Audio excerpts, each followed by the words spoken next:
पूरी एसपी पाखु आम आसीलु ये माटी हूँ जगन्नाथ प्रभुंर माटी से माटी उपर समस्त आस्था विश्वास निश्चिंत भाव में अच्छी अति दयनीय भाव में गोटे 7 वर्षर झील को जो भाव में धर्षण कर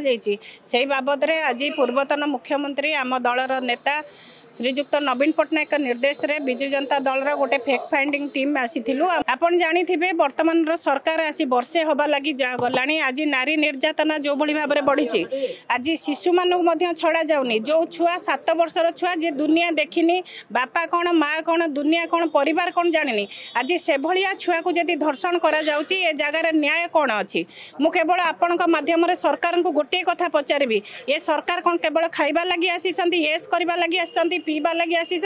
ये सरकार दायित्व हूँ महिला को कौ भाव में सुरक्षा दिज्व ये सरकार दायित्व हूँ शिशु मैंने कौ भाव रे आउ सामाजिक स्थिति रे कौ भाव में प्रत्येक लोक निजर दैनंदिन जीवन में कौ भाव में श्रृंखलार सह रे। आज न्याय उपर लोक मानकर आशा तुटुची आज जो भाव में प्रशासक उपर लोक मानकर आस्था तुटुची निश्चिंत भाव में बिजु जनता दल दृढ़ भाव में निंदा करुच्ची। शासक प्रशासक कौ भाव में सहयोग हाथ बढ़ातु साधारण लोकटा केमती अस्तव्यस्त न हो तार जीवन धारण कर सक्षम पाऊ आउ आज निश्चिंत भाव में एसपी पाखे आम ग्रीवेंस देचु से प्रतिश्रुति देते तार परिवार को कौ भाव में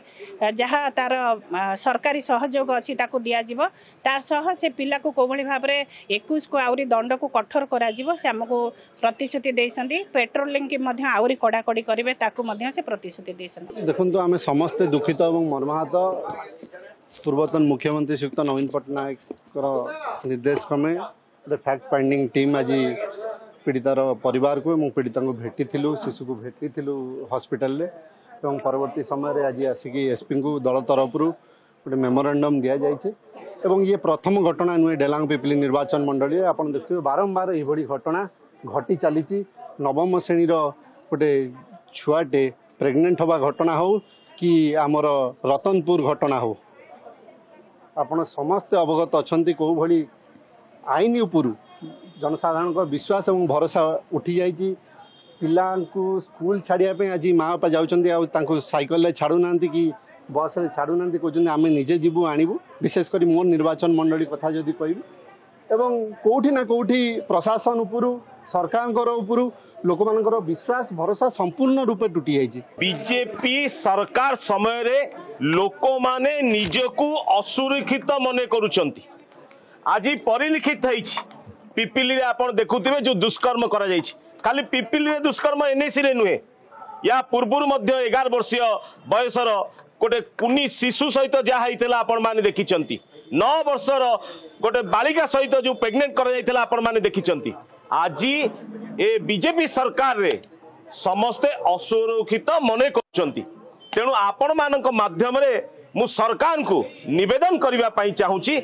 जो डबल इंजिन सरकार कथा आपण कहितिले जो आपण कहितिले लोक मानकु सुरक्षा दबा कथा से सुरक्षा दया करि दियंतु नचेत आगामी दिन में जनसाधारण माने आपणकर ए जो थाना को सांगरे रखी लोक मानकु जो असुरक्षित भाव छाड़ी देइचंती ए दुष्कर्म बढ़िबार लागिछि जहाँ पिपिली पूर्वतन विधायक कहते बाली चोरा चालन हेलानी विभिन्न कार्यक्रम आपणकर लोक माने असुरक्षित मने करचंती तार उचित जवाब आगामी दिन में जनसाधारण माने आपन को जरूर देबे। पिपिली रे जो घटना घटी से पिपिली थाना तरफ गोटे केस रुजु करा हेछि एंड आसामी को मध्य अरेस्ट करी कि जुडिशियल कस्टडी को पठाई जाइछि आ से केस रे मध्य आमे स्टेप्स नौछु कि केस को शीघ्र चार्जशीट करी कि एंड ट्रायल को मध्य आमे एक्सपीडिएट करिबु एंड जो अक्यूज्ड अछि तार अगेंस्ट आईनगत मैक्सिमम पनिशमेंट आमे आनिबा को चेष्टा करिबु। अक्यूज्ड ऑलरेडी अरेस्ट हे सारी छी आउ तार संगरे हमर जो केस चार्जशीट कथा अछि ताको आमे एक्सपीडिएट करै कि शीघ्र आमे ताको चार्जशीट करिबु एंड केस को माने